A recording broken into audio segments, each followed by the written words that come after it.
Olá pessoal, tudo bom? Estamos aqui para mais uma videoaula de Geografia.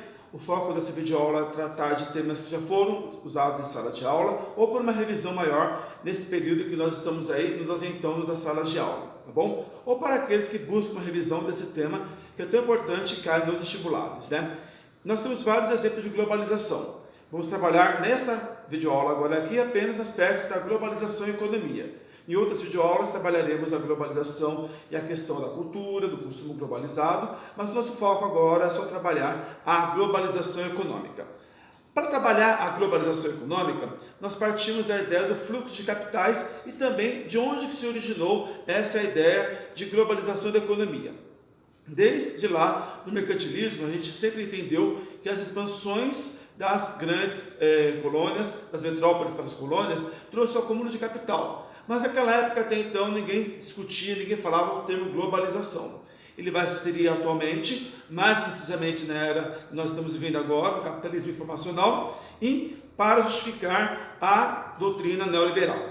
Milton Santos, o grande autor que fala muito sobre globalização e seus efeitos, já tratava isso de maneira a nos orientar que a globalização da economia ela precede a ideia dos fluxos de capitais, como que o dinheiro circula pelo mundo, favorecido pela doutrina anterior que nós vivemos, o capitalismo financeiro, a qual totalmente se estruturou uma ideia de que acumular dinheiro em bancos era muito mais eficaz do que acumular dinheiro na própria indústria, Então, baseado na fase anterior do capitalismo financeiro a qual nós vivemos, é que se construiu a ideia de acumular esse dinheiro em bancos. Na era que estamos vivendo agora, o capitalismo informacional, isso muda um pouco de caracterização, graças ao avanço da tecnologia, dos meios de comunicação e transporte, que possibilita uma fluidez maior do dinheiro pelo mundo. Esse dinheiro que às vezes é imaterial e que a gente não consegue materializá-lo de uma forma muito simples, mas ele está aí compondo cifras milionárias dos bancos e das áreas de investimentos,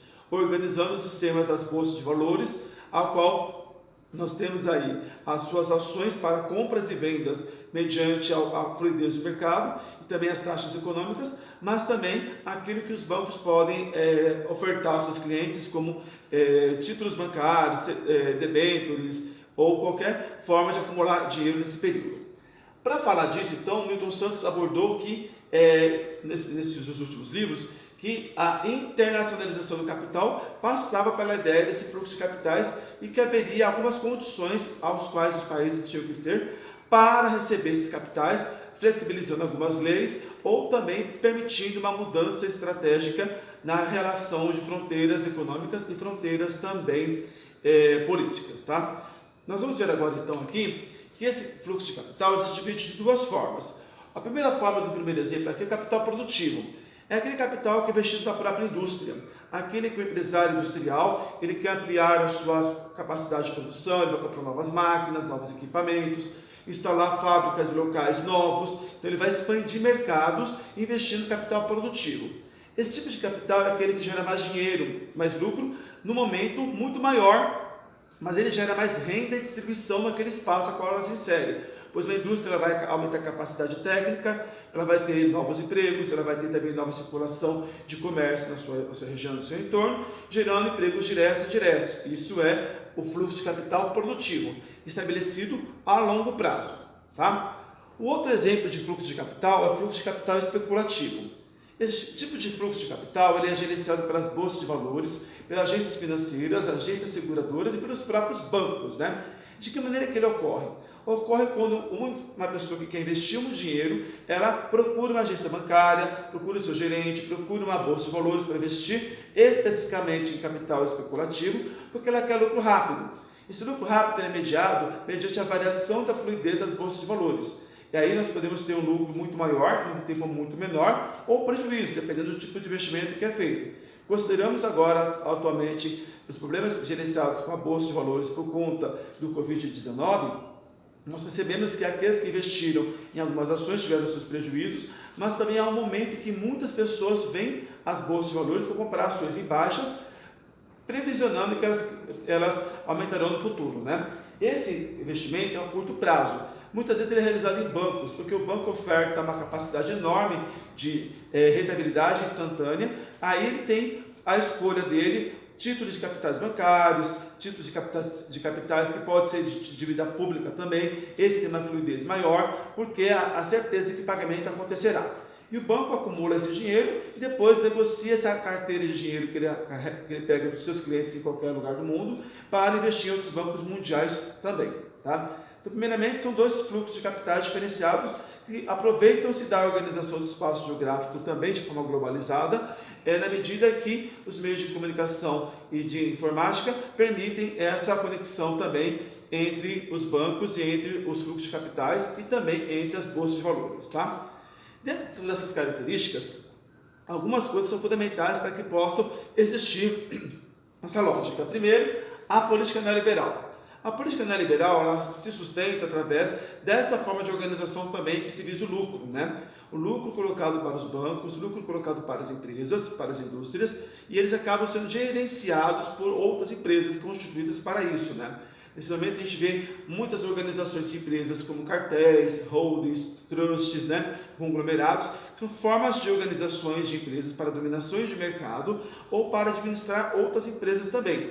Isso é sustentado pela política neoliberal, que é uma das características do capitalismo informacional, que é o capitalismo que nós estamos vivenciando hoje. Informacional, relembrando, porque ele se caracteriza pela fluidez da informação e pela rapidez de conexão entre os meios de comunicação, tá? Causado pela terceira revolução industrial, revolução técnica, científica e informacional. Tá? Neste caso também, há uma certa flexibilização de fronteiras. Quando eu digo flexibilização de fronteiras, não significa que as fronteiras políticas estão se flexibilizando ao ponto de tornarem um único país, um único bloco, como acontece em alguns lugares, a exemplo da União Europeia. Estou dizendo que a flexibilização de fronteiras, elas passam por organizações em que os grupos empresariais eles atuam em qualquer mercado internacional, independente das fronteiras que os países têm. Então, para isso acontecer, eles precisam fazer acordos estabelecidos para que a sua chegada aos países a quais eles querem investir possam ser bem recebidas. Nisso, encontramos flexibilizações de leis trabalhistas, temos aí flexibilizações de leis ambientais para que possam chegar nesses países e atuar de maneira a expandir seus mercados. Tá? Uma outra característica é a expansão das transnacionais. Para caracterizar a expansão das transnacionais, nós temos que entender o que é uma transnacional e o que é uma multinacional. Via de regra, multinacional cede a matriz em um país e filiais em outros. Como toda empresa que quer expandir seu mercado, inicialmente ela é uma multinacional. Ela vai sair do seu país de origem, atuar em outro país. Nesse momento ela é uma multinacional. Ela só vai se transformar no processo uma transnacional quando ela observa que aquela filial que ela abriu em outro país se transforma numa subsede, com linhas de produções próprias e ali ocasionando uma organização territorial a qual muitas vezes a própria filial que se constituiu em subsede, que agora pode até ser uma sede, ela trabalha com uma linha de produção própria, ela trabalha com produtos específicos para agradar aquele país e ela tem algumas decisões que podem ser tomadas independente da sua matriz. É claro que a matriz que se originou, ela tem todo o poder de controle, o poder da diretoria, e de lá que se toma as maiores decisões, e é para lá que vai a maior quantidade de lucros que essa empresa adquire ao longo de um tempo. Tá? Nessa lógica, então, nós temos alguns exemplos aqui do fator transnacionalidade. O fator transnacionalidade ele é a porcentagem da atuação de uma empresa no mercado exterior. Quanto maior for a porcentagem dela no mercado exterior, mais transnacional ela é. Alguns exemplos como a General Electric, a Royal Dutch Shell, a British Petroleum, a Toyota, a ExxonMobil, a Total, a empresa de petróleo francesa, né? Esses dados aqui são dados de 2012, né? Das maiores transnacionais do mundo e seu fator transnacionalidade, né? A Volkswagen, todas elas têm um fator de transnacionalidade imenso, porque elas atuam em diversos mercados mundiais. E algumas vezes ela atua muito mais fora da sua origem, do seu país de origem, do seu país a qual se originou. Um exemplo para a gente dar aqui que chama muita atenção é o fator transnacionalidade da Nestlé. A Nestlé é uma empresa suíça e ela atua no fator transnacionalidade da seguinte maneira. Aqui, 97,1% da Nestlé é a atuação dela fora do mercado da Suíça. Significa que em torno de 3,9% é a atuação dentro do mercado da Suíça. 97,1% atua em todo o mundo. Então ela tem no Brasil mesmo muito mais fábricas, muito mais fazendas de produção de alimentos do que na própria Suíça.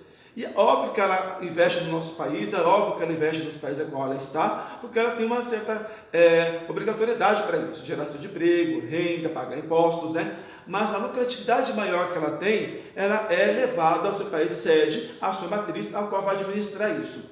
Isso demonstra que muitas vezes nós entendemos que aqueles países pequenos, como a Suíça, a Bélgica, a Holanda, o próprio Reino Unido, com a sua territorial menor, tem uma porcentagem enorme de avanços da sua parte econômica, com PIBs elevados, com IDH elevado, com renda bruta elevada, porque eles atuam em mercados internacionais. Então, suas empresas estão atuando de forma a trazer aí, muitas vezes, lucros para obtenção e fora do seu mercado de atuação. Tá?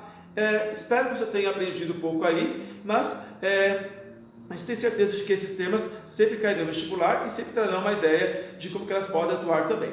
Para encerrar aqui, a expansão das transnacionais elas passam por algumas ações também. Construir novas unidades filiais no exterior, que é o exemplo que eu acabei de dar agora, né? Adquirir empresas privadas no exterior, processo de privatização que remonta à ideia da doutrina neoliberal, né? E também adquirir empresas e processos de privatização, tá?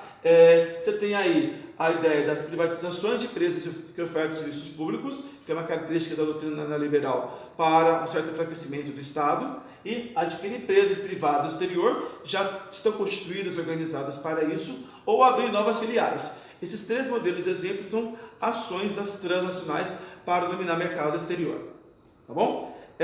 Espero que você tenha aprendido mais algumas coisas aí desse nosso contexto de aula que nós tivemos nos últimos tempos, né? E também aí retomamos a ideia que vamos ter outras videoaulas gravadas, principalmente com o tema globalização. As próximas vão abordar globalização e consumo, globalização e fluidez dos meios de comunicações, tá? E também um pouco de mundialização do capital, tá bom? Abraços, até mais!